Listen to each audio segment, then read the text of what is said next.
Welcome. Hello there. Hello. How are you? Good, yeah. Good. Where are we? What are we doing? This is Doctor Who Time and Space. I'm D Cool. And I'm Lewis Moon. Hey, what do we have in store on this week's extravaganza? We have a new feature. Ooh. After our top 117 episodes thing went wrong. What can we get wrong this week then? It's Judge My Tenure. Oh. And I'll explain a bit about what that's about when we get to that part. Okay. Aside from that, what else do we have? We've got some news. Some news. We have some quiz or question. Yeah. After a week's break. Yeah. And also we'll be looking back at the episode that came up in the randomizer last week, which was for it was Gridlock. Gridlock. So a bit of David Tennant. Yes. And his foppishness. We got anything else? I think that's probably the main thrust of this week's show, isn't it? We'll press the randomizer again. And probably go on some sort of tangent. Yes, probably, because we like tangents. We like tangents, yes. So, should we kick off with the news then? Yes. Okay, so what sort of great happenings are going on this week, in the universe? I don't know where it is, but our main news that I wanted to chat about must be on the first page. So, you really need to get on these video camera, really. Then people would see you sifting your way through on the cheap iPad, trying to find the news. Must be here. Ah, there. Okay. We've got some. Having landed back in the UK, fresh from touring in the US, today Maisie Williams sets foot on the Doctor Who TARDIS to take up a guest role in the hit BBC One show that returns to our screens this autumn. Maisie has already found global fame and is renowned for her role as Arya Stark in the international fantasy drama series Game of Thrones. She also starred in the one-off docudrama Cyberbully and was cast as one of the leads of Carol Morley's drama The Falling. As well as being a 3-time Screen Actors Guild Awards nominee, in February of this year, she was awarded with the Shooting Star Award at the Berlin Film Festival. Mm. On her first day on set, Maisie Williams said, "I'm so excited to be working on Doctor Who as it's such a big and important part of British culture. I can't wait to meet the cast and crew and start filming, especially as we'll be shooting not too far from my hometown." Stephen Moffat, lead writer and executive producer, added, "We're thrilled to have Maisie Williams joining us on Doctor Who.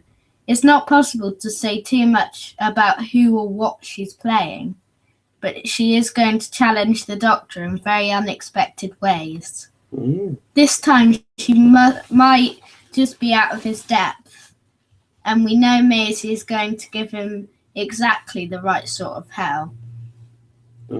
Bursting with drama, wit, and heart, the show continues filming with 2 period adventures.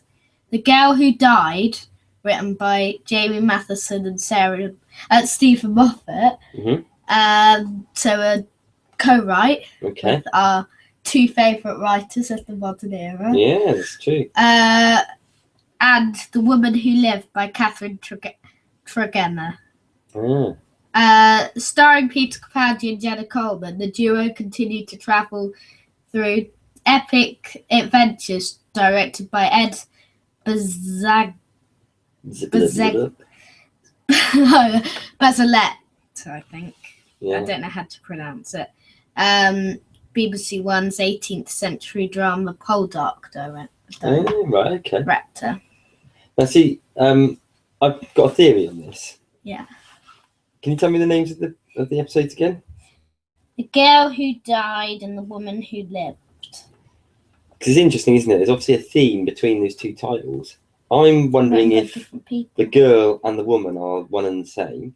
Yeah. And the woman is the girl when she's grown up. Yeah. And I'm also wondering whether this may potentially be the new assistant. Yeah. I think it says 2 period adventure. So maybe it's alternative universes. If what happens if the girl didn't die? Well, it could be something like that. Yeah. Yeah. That's true. Yeah, interesting. I think they'll be both set around the same sort of time. So let's say as a girl she's say 10. Yeah. Then as a woman she's say 25. 35 or something like that. Okay. Yeah. Just my theory. Yeah. The theory I've got going on there. Comedian and actor Rufus Hound, who recently appeared in the series Cucumber, written by Russell T Davies, also joins the guest cast along BBC Three's Siblings and CBBC's Horrible History star Tom Stroughton. Which one's he? I don't know which one. We like Horrible Histories, don't we? Yeah, we do. Arian Bakar, Simon Lipkin, Ian Conningham, Murray MacArthur, Barnaby Kay, John Vose, and Struan Roger. Yeah. Doctor Who has had a decade of success since its relaunch and is one of BBC's most highly regarded dramas. The much-loved brand is already a phenomenon, delivering on a global scale, with the latest series, Series 8, consolidating average at 7.4 million. The BBC Simu... How do you say it? Simu... Whatever you... What's the word? What is it? BBC... Oh, I don't know what that means. It's Welsh. Yeah, I know. Produced drama will return to BBC One this autumn, with further casting to be announced in due course. It's very exciting, actually, isn't it? It's beginning. The great thing is now is that the news is beginning to slowly but surely echo out, isn't it? I'm very excited about Maisie being in it, because she's probably my favourite character in Game of Thrones. Really, really good little actress. Really good. Well, certainly she is in that anyway. So yeah, that's great news, that is. Yeah. Over the course of the last 2 or 3 months, we've had Rank Revival, haven't we? Oh, yeah. Did you think it ended? I did. Yeah. Well, we've got a numbery wumbery breakdown now. Oh, what's this mean then? Well, it says across February and March, every episode of the revival was scored by the Doctor Who TV community, summarising 10 years of wonderful television with a comprehensive rank of episode averages, summarised further by the diagram here, which you can't see. Oh, yeah. It's just basically a big, long blue squiggle. Let's see where. A line chart. Is that Fear Her? I think it might be, yeah. And that's in the Forest of the Night. Yeah. So actually, yeah. I can't remember what I was going to say now. The worst episode of all time isn't actually Fear Her, though, is it? No. It's Twin Dilemma, isn't it? Yeah. Yeah. It's voted as that. Yeah. I think Greatest Show in the Galaxy. Personally. Yeah, that seemed to be rated quite highly, didn't it? 108. What's going on with you people? It's you. It's you, listeners. No, don't offence the listeners. Okay, so the first thing in this Numbery Wumbery breakdown, part 1, is the best to worst year of the revival. Okay. The best year was voted as 2010, the year when Matt Smith first became the Doctor. Oh, that's interesting. 2009 was second. I know it had Waters of Mars and End of Time. But there are 2 consequences about that year. Mm-hmm. There were only 4 stories. Yeah. 3 stories in that year. Yeah. And 2, there were... and there was The Next Doctor and Planet of the Dead, which aren't very popular episodes. Yeah, it's odd, isn't it? 2008 is third. Okay. There's a pattern here. Mm-hmm. But it stops now. 2014 is fourth. Yeah. 2005 is fifth. Okay. 2012 is sixth. 2013, 7. 8 is 2007. 9 is 2011. And 10 is 2006. So 2006 is the first season with David Tennant? Yeah, Yeah. the unpopular one. And that's probably right, isn't it, when you think about the episodes? So the series that had the two classics of Blink and Family of Blood. What year was that? 2007. And where did that which come? is 8. Yeah, see, that's crazy, isn't it? Now, I was thinking through the other day, and probably Series 4 may actually be better than Series 3 in an average. Yeah. Because there are some really good episodes in there. Yeah. Is that the one with Donna in it? Yeah. Well, you're wrong then. Silence in the Library is in there. Midnight is in there. Yeah, true. And she's not really Turn in that Left, one. Yeah. which the Doctor's hardly in, and it's a story about Donna. Yeah. A Stolen Earth, Journey's End. Yeah, if you count Waters of Mars and End of Time, then yeah. Yeah. Interesting. That's an interesting poll. 2 most divisible episodes. Most Divisible episodes. Okay. Love and Monsters comes top. Yeah. 2 Doctor, the Widow and the Wardrobe. 3 Rings of Akaten. Yeah. 4 Fear Her. 5 In the Forest of the Night. 6 Wedding of River Song. 7 End of Time Part 2. 8 Let's Kill Hitler. 9 Nightmare in Silver. And 10 Evolution of the Daleks. Yeah. What actually does it mean, this poll? It's most divisible, this one. Oh, divisive. Divisive. Yeah, Right, okay. Sorry. That's I read all right. it wrong. That's all right. Yeah. Yeah. Excellent. Any more on the polls? Least divisive episodes. Okay. Blink is 1. Yeah. 2 Silence in the Library. Okay. 3 The Empty Child. 4 Mummy on the Orient Express. 5 The Doctor Dances. 6 Forest of the Dead. 7 Day of the Doctor. 8 The 11th Hour. 9 Utopia. 10 Family of Blood. Yeah. Okay. 4 Most and Least Divisible Year. Okay. Okay, so the year with the most divisible stories on divisive Yeah, we know what you mean. stories on average was 2011. Okay. Followed by 2009. Right. The year with the least divisive stories was 2005, followed Okay. by 2010. Yeah. Most and least consistent years. Okay. The least consistent year was 2006, followed by 2011. Right. Both of these seem appropriate given the fact that 2006 saw witness to at least two least popular episodes of the revival, along with some incredibly popular ones as well. And the plot of 2011 really emphasises how up and down Series 6 really was. Yeah. Oh wow. So what have we got on there? So we had like really popular ones in Impossible Astronaut. Day of the Moon. Yeah. Doctor's Wife. Good Man Goes to War is quite popular. Girl Who Waits quite popular. God Complex. Yeah. River Wind Song is medium. People didn't like Doctor Widow and the Wardrobe at all. Or Curse of the Black Spot. And The Rebel Flesh, almost people, is really low, and Night Terrors. So I actually thought that was quite a good season, that one. Yeah, I did. I'm never sure why it is that people dislike the Gangers one so much. I'd like to watch that one again at some point because I remember that's been a really good one. Yeah. So I must be wrong. Okay. 6 best and worst writers. Oh, that's interesting. Top 5 writers of the revival, Okay. based on the average score of their co-written episodes, Okay. is as follows, with the number of episodes they have written given in brackets for scale. Okay. Robert Shearman is first. He wrote 1 episode. Oh, right. Which one did he write? I think he wrote Dalek. Okay. There he is. Oh, yeah. Yeah. Richard Curtis Okay.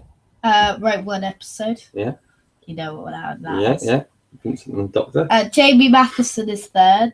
2. Okay. Paul Cornell is wrote 3 episodes. Yeah. and Matt Jones wrote 2. Okay. 5th.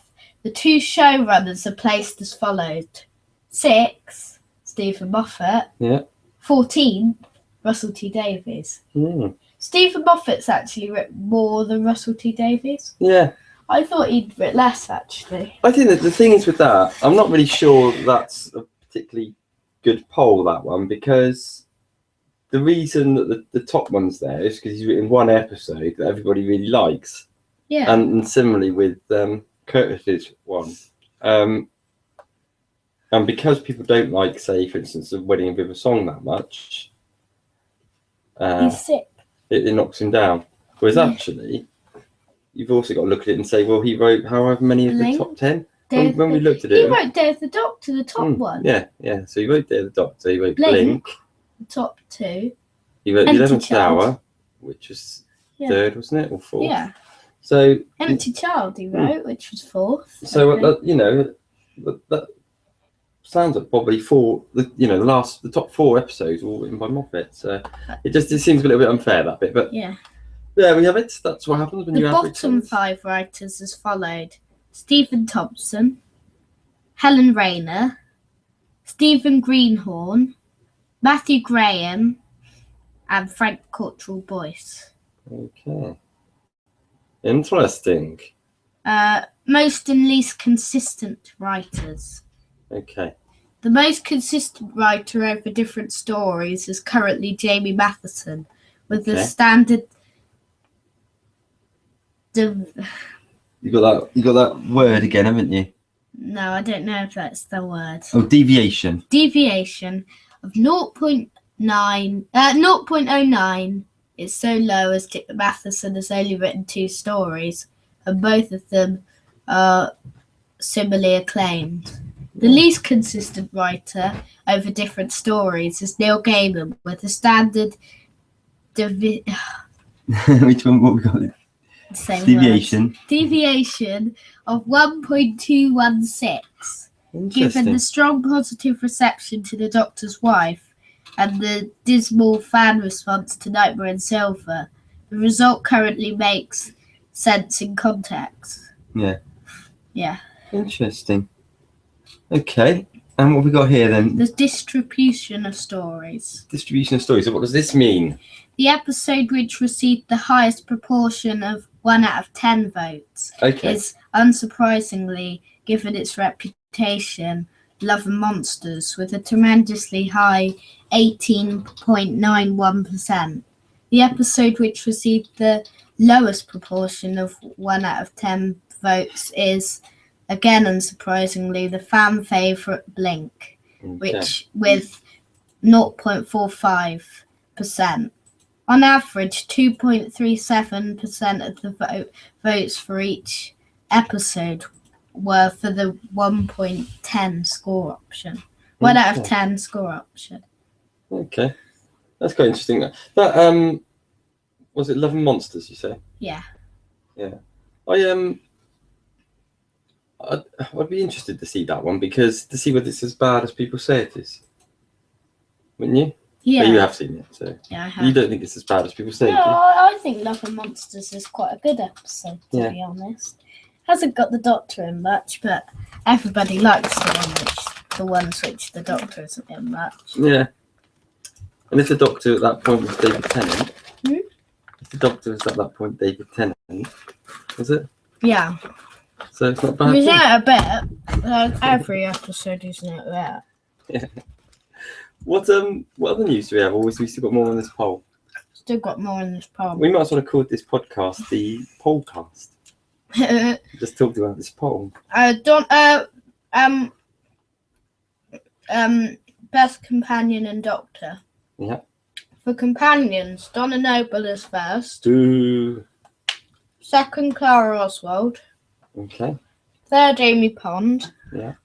Fourth, Martha Jones. Yeah. And fifth, Rose Tyler. That surprises me as well. I didn't realise people didn't like Rose very much. I thought they did. Yeah, I did. I thought they did as well. And I can't fathom. I just can't get my head around why people like Donna so much. Oh God, this one's very surprising. Yeah. I'm going to read you this Doctor's list. Okay. is very surprising. Okay. 1 12th Doctor. Mm-hmm. 2 9th Doctor. Yeah. 3 11th Doctor. Yeah. 4 10th Doctor. Mm. Now, is it just Batman March putting in a load of votes? And me. Yeah, and you. No, I think actually. I thought he was voted the most popular Doctor in 2013. Yeah. Mm. I think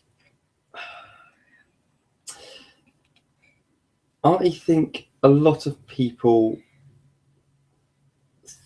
believe that he wasn't very Doctor-like. Yeah. And he was a very family-friendly Doctor, probably more so than any they've ever had before. Yeah. And I think that's probably why. So I think a lot of the people that vote on these sorts of polls are sort of big fans. Yeah. And probably see that. But the reason I think he's probably one of the most popular when it comes to the television watching public is exactly the same reason. He's very family friendly. Yeah. I find him. He can be good. And he's in some of the best episodes. But I find him a bit OTT. Yeah. To be honest, but yeah, and foppish. OTT and foppish. Okay. Is there a most foppish poll? No, but there might be in part 2, which we're doing next week, because we don't have time to do part 2 now, because it'll be as long as that one. Yeah, because actually we've been talking for over 20 minutes and we've only had that one poll, haven't we? Oh no, we did have a bit of news. Okay, right. So last month there was some question over a Stephen Moffat quote where he seemed to suggest that the 12th Doctor would lose his harsher edge and be lighter in Series 9. The original quote stated, "I'm writing the Doctor funny this year. I'm pushing him the other way." I was reading that the other day. Oh, right. However, Moffat, recently speaking to EW, said that things were misinterpreted. "I told the show's writers, don't just write him mean, write him funny, because he'll make any joke fly." He adds, "As ever, Doctor Who is a combination of complete daft silliness and loads of people getting slaughtered in the early evening." Tonally, next season is very much the same. Peter is getting stronger and more confident in the role. That's good, because I was worried that I was too. Suddenly turn him into the first Sylvester McCoy series. Oh no. Season 24 is the worst series ever. Stephen Moffat has assured that revived Doctor Who will run for a minimum of 15 years. Speaking in Dorm 485, which I got the other day, he said, 10 years on, our ratings are pretty much the same. Actually, internationally bigger. No show does that. You're meant to go down. Doctor Who just stays. It's extraordinary. When I first took it over, the BBC said to me, "We've done all our calculations. The ratings will now fall. Expect to lose quite a bit. We don't mind that. We're going to keep it going. So long as it's a good show, we don't mind if the ratings stop being quite as amazing as they were. That's absolutely fine." And they didn't. They pretty much stayed the same.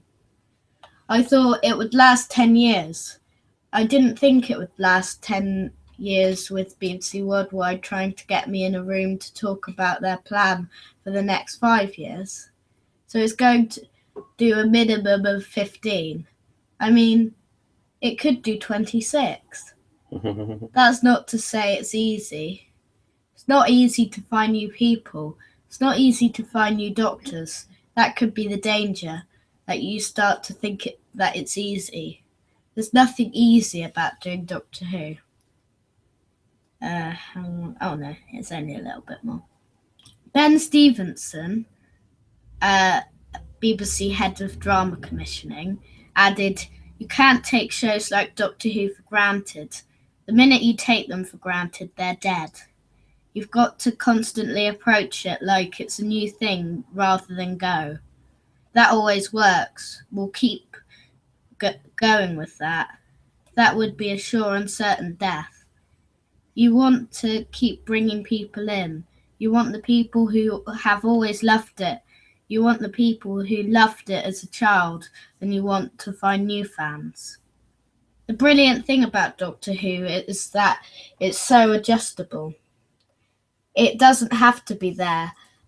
Our 13 episodes and they start in September.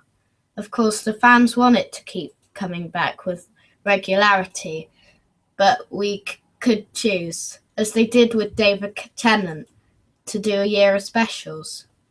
I'm not saying we're planning that, because we plan to keep it regularly in the schedules.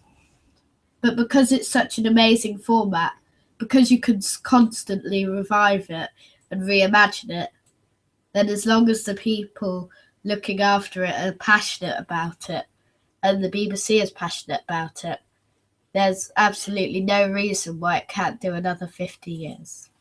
Yeah, it's interesting, isn't it, that? I was thinking, as you're reading it out, I think when Peter Capaldi's tenure comes to an end, they will probably need to, the next Doctor, be completely different. Perhaps like one of the more light-hearted ones again. So you get that sort of change of personality, which I think is important. So I think probably throughout the whole of the 50 years, or 50 plus years, that's pretty much always been the case, isn't it? There's pretty much always been a new Doctor coming in with a completely different personality. So I think probably the only time that didn't really happen was the jump from David Tennant to Matt Smith. Yeah. Where they both had a certain quirkiness to them, didn't they? A very similar sort of quirkiness. It was just Matt Smith did it better, I think. Yeah. Yeah. Yes. Because he wasn't foppish. Yeah. At all. I think the thing is was it when we listened to the Batman March video and they said that there's times when there was a real unpleasant arrogance about the 10th Doctor. Yeah. Although he was really sort of jovial, he sort of, there's always an arrogance about the character, isn't there? Because he's a genius. But it did. I was thinking that a little bit when we watched that episode earlier on. That sometimes that came over as well. There's a slight change in the Doctor's clothes for Series 9. Mm. It's only a tiny bit, but it appears that the 12th Doctor's costume will be getting a bit of a makeover during Series 9. So, what have we got different on it? What looks different? Sort of like a hoodie. Oh, yeah. With blue lining. Yeah. Sort of a red bit down there. Mm. Oh, yeah. Black costume. Yeah. Bit of a hoodie, eh? Yeah. I think that's it for the news today. Okay. Well, that's probably about right. We had a bit of news for Series 9 this week. A lot of news. Yeah. For Series 9. I thought we had some other news the other day. But I can't remember what it was. Don't think we did. No. We might, maybe it was some stuff we covered on this slot last week. So I'm probably just getting really. Okay. Well, on that note, then let's move over to the next item on the show, then, shall we? Which is. Wait a minute. Let me get Google Docs ready. There. It is the Judge by Tenure. Judge by Tenure. Okay. Right. So you better explain what this means. Because I don't want to waste the battery. Okay. A few minutes. What does it mean then? Judge by Tenure. What we do in the Judge by Tenure is we look at a Doctor. Mm-hmm. This week it's the first Doctor. Every week. And we're doing them in order. Yeah. Yeah. Okay. And we ask questions to support it. Mm-hmm. For example, the questions could be, what is your favourite monster? Mm-hmm. Or why do you like this Doctor so much? Okay. Or it could be a question or a statement about why you think the Doctor's not as good, or he doesn't portray the character very well. Okay. If that is the case, which I don't think any Doctors do that. Yeah. But not portray the character.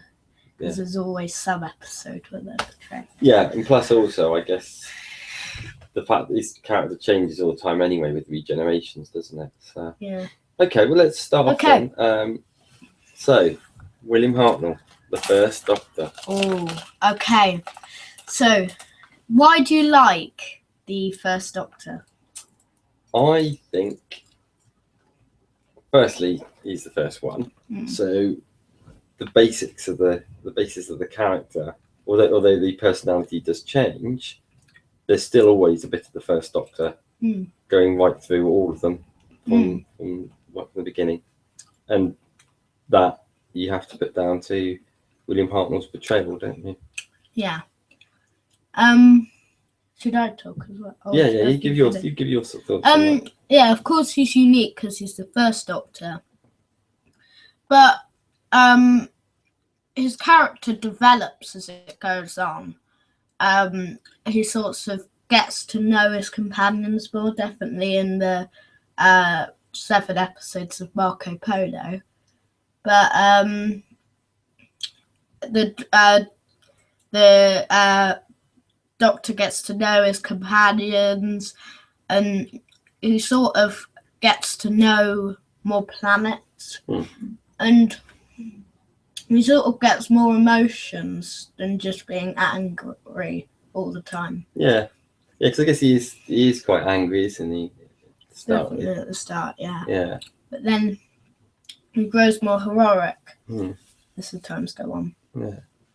Yeah. I think, I mean, of course, the other sort of side of it is you get, as William Hartnell started to get more and more ill, he becomes a bit more scatty, doesn't he? And also, he forgets his lines. Okay, let's talk about the bad things now. Okay. I know he felt a bit ill, but there was a few episodes where he wasn't in it much because he was on holiday. And I don't blame him because he was ill at the time. Yeah. But it's quite a shame because some episodes you think, like the Dalek invasion of Earth. Yeah. I think episode 3 or 4, he's not in it, and it's not in it at all. Okay. And it's because he took holiday. All right. And it's just so weird because the Doctor's not in it. Yeah. I mean, there was that one of the second Doctor, wasn't there? The Web of Fear. Were we watching that one? There was one episode about Patrick Troughton, wasn't it? I think it was the second one. Yeah. But it can't happen too often, can it? No. Not too often that happens at all. I think it might have happened in the Gunfighters. I've got a feeling that. Oh no, it was the Massacre that he's not in one of the episodes, but the Abbot of Amboise, his doppelganger's in it from a pre-recorded scene. Oh right, okay. Yeah. I guess on the other side of it as well, though, is it means that it brings the characters of the companions out. Because like we talked about last week, one of the differences between New Who and Old Who is that generally New Who's far more focused on the companion, isn't it? Yeah, it is. And perhaps that happened to a certain extent with the first series as well. Yeah. Yeah. Okay. Well, the other question that you mentioned at the beginning was favourite monster. Yes. So we can ask any questions to do with the Doctor. Okay. What was your favourite monster from this era, or at least one you haven't seen and you'd like to see in it? Okay. Let me see. Or seeing it again. I would like to see the Toymaker one. That looked quite good. Yeah. That was him, wasn't it? That was a William Hartnell one, wasn't it? Yeah. I think actually, though, in terms of the best villain, it's difficult to beat that very first ever Dalek appearance. Yeah, I know. because they aren't really menacing in it, aren't they? I mean, now to be fair, now when you watch it, they're not really very menacing anywhere at all, are they? They're just Daleks, aren't they? Like the Macra in the 10th Doctor. In the 10th Doctor on Gridlock. Yeah. But which episode was the Macra in? Was that a William Hartnell one? The Patrick Troughton. Oh, right, okay. But it what were you saying again? Yeah, I was just saying about how scary the Daleks were. I think though the Cybermen, because it's probably my favourite. The first Cybermen, the cloth-faced one with the human hands. Yeah. They were the classic ones. Yeah, they're the scariest, aren't they? They're probably. the scariest. Yeah. No, I'd agree with that. Actually, I might change up. I think I'll probably go with you on that one. Actually, I forgot that the Cybermen were in the William Hartnell ones. The coolest looking one, definitely in colour, and maybe the scariest one, is probably the Sensorites. Mm-hmm. Yeah. Do you think in the first episode it was good to have a human bad guy rather than an alien? Because I know Sidney Newman wanted the no bug-eyed monsters thing, but do you think it worked well with human villains rather than aliens? Yeah, I think so. It gave a chance for the series to settle down. I mean, in that first, it takes a while, doesn't it? We don't realise that the Doctor's an alien, do we? For some time. We know not properly until War Games Spearhead from Space time. Yeah. Although I guess what we got to say is that it must have become fairly obvious when he regenerated. Yeah. Because we don't normally do that, do we? No. But it said in Dawn, it was. I was reading it the other day. It was providing reasons at why we didn't know properly, and it said that he could be some sort of advanced human that could change his body. Yeah, true. Like a wizard. We didn't know that. Yeah, that's true. Like a wizard. Okay. Anything else about the first Doctor that you really like or don't like? So what about your favourite companion? This is a hard one to me because I haven't seen an episode with Vicky. I think she's the only companion I haven't seen an episode of. Yeah, I found out because I've actually not seen a great number of the first Doctor episodes. Have you seen just one, or? I've seen probably all the way through. Yeah, in recent times, only an Earthly Child. Yeah. So, but I've seen like lots of clips. You saw the beginning of the Daleks. Yes, that's right. Yeah. So yeah, companions. I would probably go for Susan. Knew it. Yeah. Okay, this is a hard one, isn't it? What are you thinking?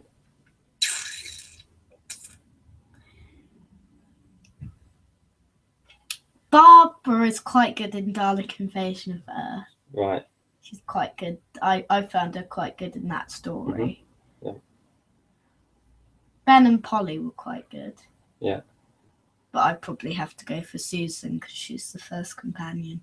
What about which one was Peter Purvis in? Was he with the first? Oh no, I haven't seen the one with him in as well. Yeah. Yeah. That's another one I haven't seen.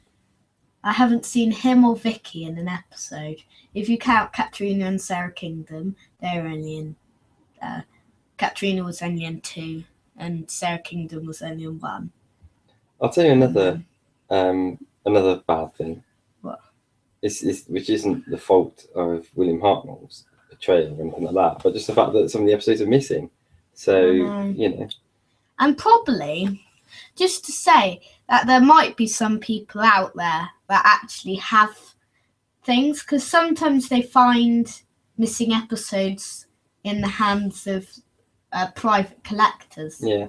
And there might still be people out there who have missing episodes, but they're keeping it to themselves. Yeah. Thinking, I'm the only one that knows about this being here. or maybe they don't even know about it. Maybe it's just shoved up in the attic. I regularly go and look in my attic to see if I've actually got the Lost Ark or something like that in there. Yeah. Okay. Anything else to add on this section? let's think. What is your... Well, you've only seen the first one. Yeah. What adventure would you most like to see, or what is your favourite? Okay. Well, as I say, I've only seen the one, so I can only really comment on that one. But I like the look of the Centaurites. Yeah. I did like the look of the gunfighters, but I haven't seen the clip the other day. It was a bit boring, wasn't it? Yeah. So maybe not. And the Toymaker, I think. Yeah. And I'm sure there's another one that we looked at a clip for. War Machines. War Machines, yeah, that's right. That looked good. That was good. Yeah, you can. There's a lot that I'd like to see. What about you? What's your favourite ones? There are two. There are episodes I'd like to see, but there are episodes that I like. Probably the one I would like to see is the Celestial Toymaker, because it just looks fun. But sometimes it's underrated a bit. I think sometimes people have bad reviews. But that's the funny thing about this Doctor in general, I think, is that actually a number of in that poll, the Doctor Who Monthly poll, none of them really came out that high. No. What was the top William Hartnell one out of all of them? No, I think it was the mutants or the Daleks. Yeah, maybe. That came out quite high. Yeah. I think it came in the top 100 somewhere. So. Yeah. Oh no, an Unearthly Child was 79. Okay. So it must have been about 60. Okay. Yeah. Yeah. But yeah. All right. Anything else to add in this section? What do you think? I was going to say what my favourite one was. Yes. There are 3. Okay. I know I've only seen 6, but there's an Unearthly Child. Yeah. Is one of my favourites. The first part. Yeah. Because then it goes a bit out of... I don't really like the next parts. Right. Okay. I like part 1. Yeah. But I don't like parts 2 and 3 and 4. Okay. That lets it down. I like Dalek Invasion of Earth. Yeah. Good Dalek episode. And I like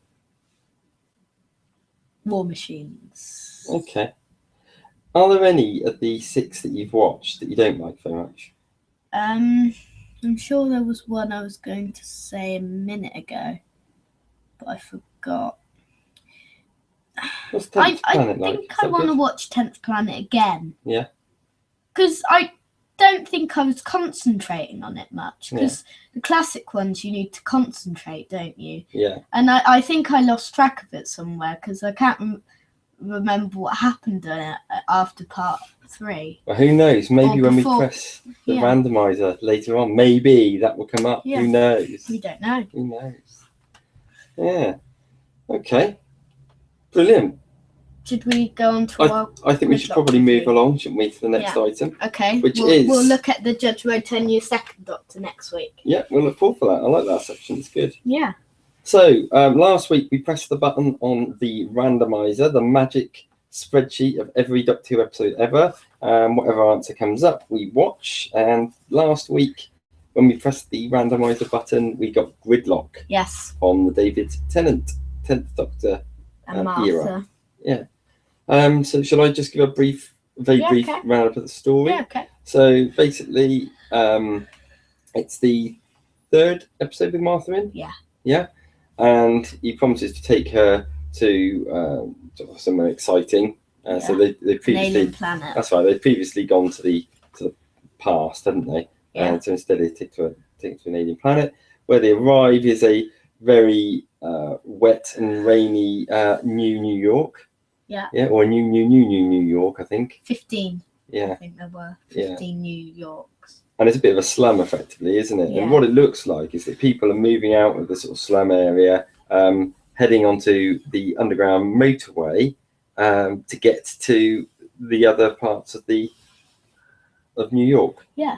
But actually, there's a big gridlock, hence the name, and nothing's moving very far. So it's sort of like 10 miles in 4 years or something like that. 6 years. 6 years, okay. 5, and then the slow ones. Yeah. Are some of them were even 5 miles in 12 years. Yeah, yeah. Mm. So yeah, it was good. I mean, that's probably all the story I really need to explain, because without sort of giving too much away. But the other thing is that, of course, it brings back a classic Who monster. Yes. Should we name that? We should. The Macra. The Macra Terror. Okay, which is one of the lost ones, yeah? Yeah. Okay. Completely lost, didn't I say? Yeah. Yeah. I mean, in fact, we watched a few clips, didn't we, of the Macra? The 1 minute. Yeah. The 1 minute worth of surviving clips. Yeah. Alas. It's a shame, actually, because it looks really good. Yeah, it does. But I guess we're not here to talk about Polly. All it is there is Polly screaming. Yeah. Like always. Like the old companion scream. No one did it better than Victoria, though. No, I think you're right. Screaming the North Pole down. She actually screamed some icebergs down to just stop an ice warrior. Did she? Mm. So it could be a powerful weapon, that scream. Yeah. So what did you make of the episode? Good luck. I thought it was a really good one. Yeah. It was better this time round. Yeah. Yeah. And it's your second time, isn't it? Yeah, I enjoyed it probably more the second time round. I thought it was worth. It was like it was a bad episode. I had the feeling it was, because I hadn't watched it for ages. Yeah. Mm. But it brings back the face of Bo, which is good.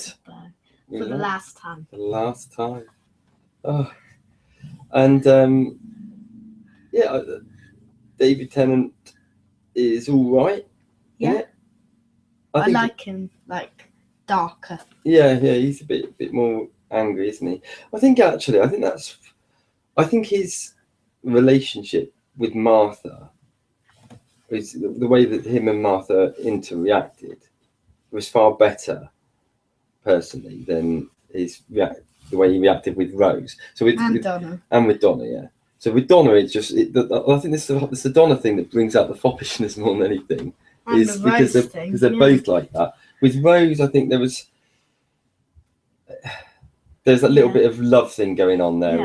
Yeah, We didn't really want that in our Who, do we? No. It's like with the 8th Doctor and Grace Holloway when they kiss. Yeah. Yes. We don't want that in our Doctors, do we? We don't. We like them to be dismissive. Be badass. Yeah, that's it. So yeah, whereas I think actually with Martha, because Martha obviously had a bit of a crush on him. Yeah. Didn't she? But he doesn't have a crush on her. No. So I think that sort of little bit of an edge to the characters was really good. What do you scores? Yeah, what scores do we have? We first of all monsters. So in this instance, we're talking about the Macra. devolving Macra. Yes. Because effectively they seem to have devolved from, whereas most creatures evolve, they've devolved into being just basically very large parasite type creatures that sort of fly around at the bottom of the motorway. Yeah. So what would you rate them out of 10? I'm going to give them 8, I think. Yeah. I like them actually, it's good. I think they're probably better in the Macra Terror. Yeah.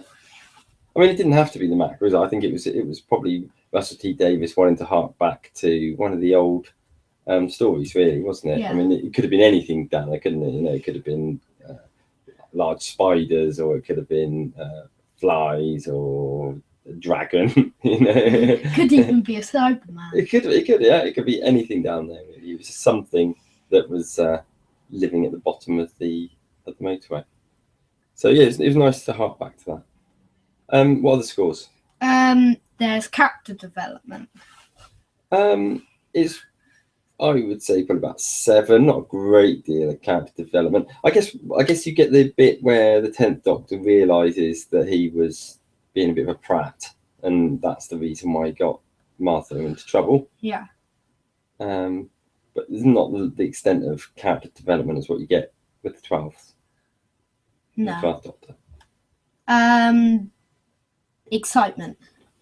Yeah, it's quite an exciting one actually. Since the monsters aren't really that important, because it's the issue that's more important with this one, isn't it? Yeah. The whole idea of the whole of the underground have been cut off really from society, and the fact that everything is just not moving and it's all pollution, blah blah blah. So there's a lot of messages in there, and I think that's more important than the macro.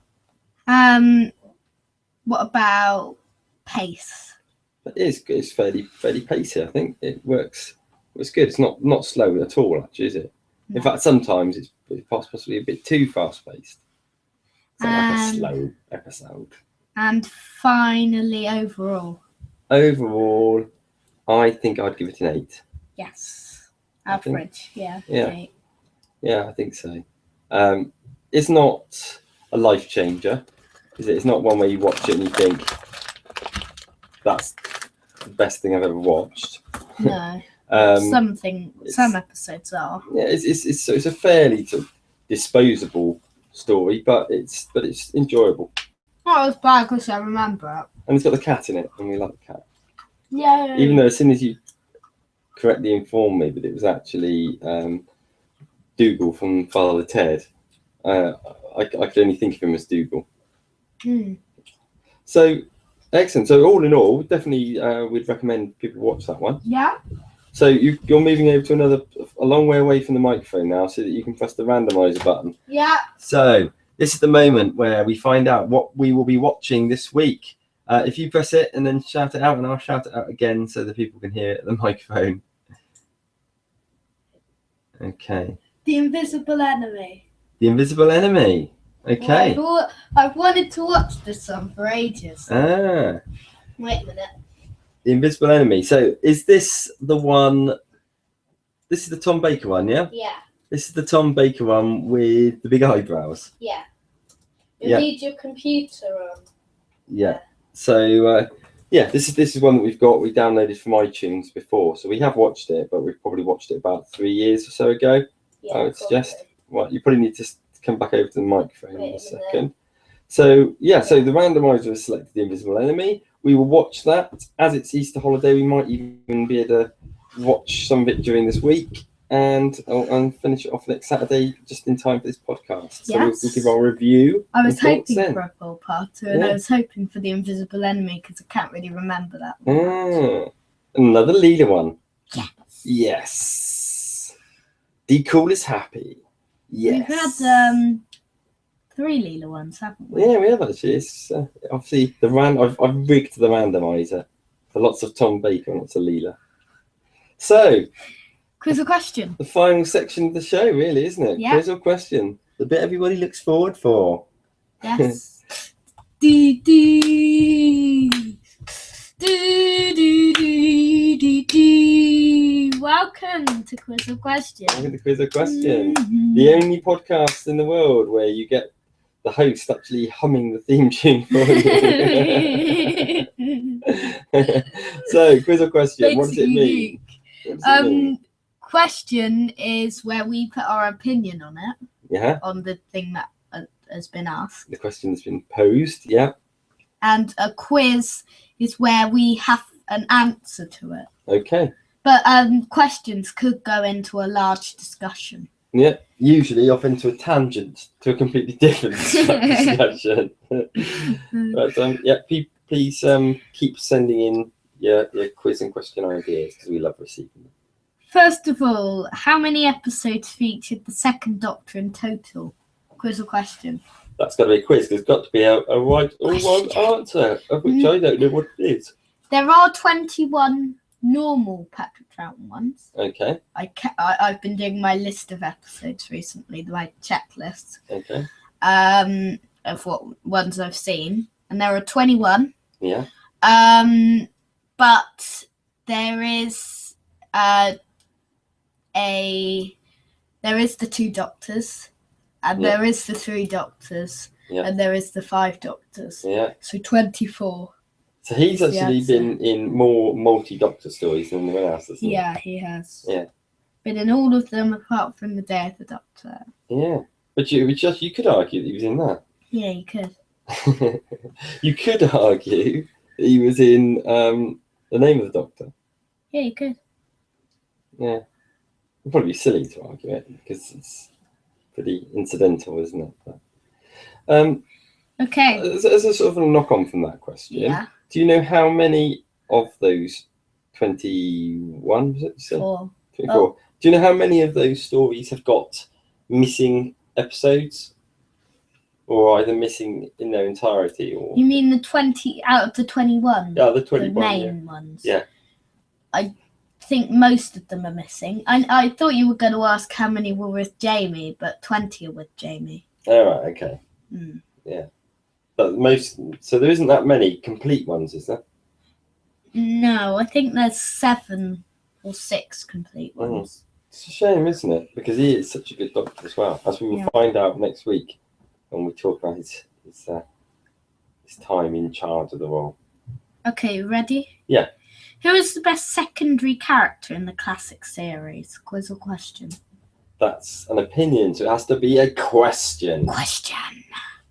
Okay, you going to answer this one first? This is hard.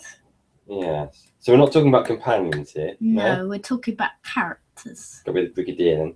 Yeah. I would suggest. If he's not counted as a companion. I wouldn't count him as a companion. I kind of would, because he's usually second in the credits in the Jon Pertwee ones. Oh, right, okay. Well, you've ruined my answer then. Then it'll have to be Benton. Benton, yes. Yes, maybe. Just trying to think through them all. Andred? No. I think it's got to be one of the unit ones, isn't it? Really? Yeah. So Mike Yates. Oh no, I've changed mine. Professor Travers. Oh yeah. Travers. And Travers was kind. Yeah. No, I think she would be the best person for a companion. Yeah. Yeah. I think Victoria should have left and she should have become the companion. Yes. That's it. Even less screaming, wouldn't there? Yeah. Okay. Ready for the next one? What aliases would you use instead of the name Doctor or the Doctor's real name? Quiz or question? Question. Question. What do we mean by this? If he wasn't the Doctor. If he wasn't called the Doctor, what would you call the character? Oh, I see. So if we were starting from scratch. Yeah. So if I come up with the concept and I wanted to give it a different name because I hadn't thought of the Doctor. This is a hard one, isn't it? It is a hard one. Professor Who? Professor Who, yeah, he could have been a professor. I think the musician Prince became called Question Mark. I think he could have been Question Mark. Or Explanation Mark. And your name is? Explanation. My name is Professor Who. Silence. Professor Who. Professor Who. Okay, yeah. I'll go with that. No, we'll go with Question Mark and Question Mark. Professor Who? Question Mark. Oh, maybe, yeah. Yeah. The Doctor is quite good. Yeah. How many episodes of the Daleks only featured in cameos instead of an actual appearance? Quiz or question? That's got to be a quiz one. Quiz. Because there must be an answer to it, of which I don't know, because I'm not. They're in the Space Museum. Waters of Mars. They're in Waters of Mars, are they? Remember the bit when it's the past, and Adelaine's looking out of her window, and the Dalek's hovering? Oh, I can't remember that bit. You'll have to watch Waters of Mars again. Hopefully it'll come up in the randomizer. Everything should come up. Yeah. Yeah. So, how many times do you think? Well, I know I can't really think of any other classic adventures than Space Museum. No. I think there might Frontier in Space. I don't know if that's a cameo. I mean, the interesting thing is that once you get into New Who, it happens quite a lot. Yeah. I think, but the that could potentially be what we were reading the other day, where there seemed to be this rumour that they have to include the Daleks each series. Because of the nation state. Yeah. So it's sort of a contractual obligation. Yeah. But that might explain why it is sometimes they're only in it very briefly, like a bit when Rory meets them in Give Man Goes to War. What was that? That's Cyberman. Oh, was it Cyberman, is it? Right. Didn't you meet the Daleks as well? No. Okay. Okay. They're in Wedding for the Song, remember? Are they? Well, briefly. Briefly. Yeah. Very, very briefly. The Doctor's like holding the eye stalk up and he's like talking to him. And then he goes, Doctor, and then it ends. The scene. Right. That scene. Yeah. The scene which is sufficient to meet the obligation. Okay. Next quiz. Quiz or question. Which character traits of a past Doctor or companion would you change if you were running the show at the time? Quiz or question? It's a question, and you know what I'm going to say, don't you? I would make the 10th Doctor less foppish. You know, last week we had a ban on it. Yeah. The word foppish. Yeah. It's sort of like our catchphrase, really, isn't it? I might change that too. So I think I would make him. I'd change Donna's foppishness as well. I've just changed Donna. just put Martha in the second series. If I'd been the Doctor, I find Donna so annoying that I would have just left her somewhere. I would have taken her to an alien planet. We would have gone out of the TARDIS, and then I would have said, "Hey Donna, look over there."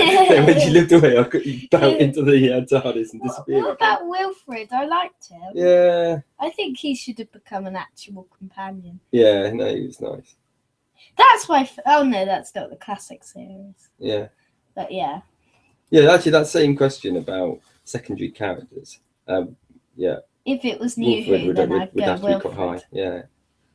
But it was classic. Yes, it was, wasn't it? Do we have any more? How many Doctors were in the 1980s? Oh, that must be a quiz. Because there must be an answer to that. Now, let's see. Shall I try and answer this? Yeah. And you can tell me whether I'm right or not, because you probably know the answer. Yeah. I'm thinking we had Tom Baker. Yeah. Right at the beginning. Yeah. Peter Davison. Colin Baker. Yeah. And Sylvester McCoy. Yeah. Yeah? Yeah. That's right. Sylvester McCoy. Okay, you might argue against this, but also the second Doctor you could count. Oh yeah, you could do, yeah. You could count the third Doctor. Could you? You could count the first. 5 Doctors. Oh, for the 5 Doctors, that's true, yeah, you could. 4th. Yeah. Oh wait, no, it's already counted. Yeah. And just changing that. That quiz. Yeah. It's a quiz on you. Oh. How many years in the 1980s was the 4th Doctor the Doctor? I reckon it's probably 2 series. Not 2 series. No? 1 series. Yeah.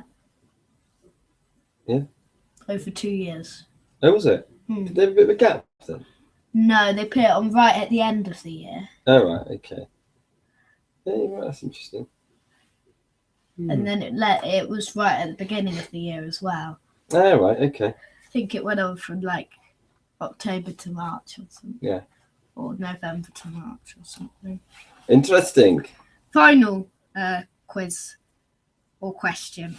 Okay. Who would you have employed for the role of the 12th Doctor if Peter Capaldi was not available? Quiz or question? Interesting one. That's a question. Question. Ian McKellen. It's a sad thought, isn't it? Do you know who I did think? And I can't remember his name now. But the comedian that they were talking about with the very posh voice that used to do the Peep Show. I've forgotten his name. I'm gonna have to look it up. You say who you think? Ian McKellen. You are thinking that, are you? Yeah, I am actually. Yeah. Yeah, I don't know why. Yeah, it's been a bit interesting. He was the voice of the Great Intelligence in the Snowman. Oh yeah. In the glass tube thing. Yeah. In the circle. David Mitchell. That's who I was thinking. Oh, him. Yeah. I actually. The one with the beard. Yeah, he has now, hasn't he? He's got a beard. He was on the Bake Off, I think. Oh, right. I actually think he would make quite a good one because he's got an eccentric sort of character. It'd be completely different. Is he the Scottish one, or am I getting him confused? He's not Scottish, is he? No, he's not Scottish. Is he? He speaks very posh. Yeah, him. Yeah. Yeah. I actually think he would have been quite good. It'd be completely different. It'd be probably fairly more light-hearted. Yeah. Probably start bringing clowns and things back into it. No. But no, I wouldn't mind someone like him after Peter Capaldi to give that sort of light to dark. Yeah. Yeah. Or dark to light. Dark to light in this instance. Correct.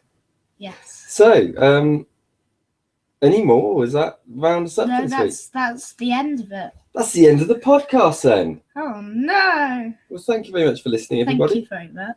Yes. We shall be back next week. Yes, next week. Yeah. And we'll look forward for telling you all about The Invisible Enemy. Yeah, we'll be doing The Judge by Tenure, Second Doctor. Oh, I look forward for that one. And we'll no doubt have lots of news, views, and quiz or questions. Yeah. So, until next week. Goodbye. Enjoy yourselves, and we'll enjoy ourselves watching Invisible Enemy.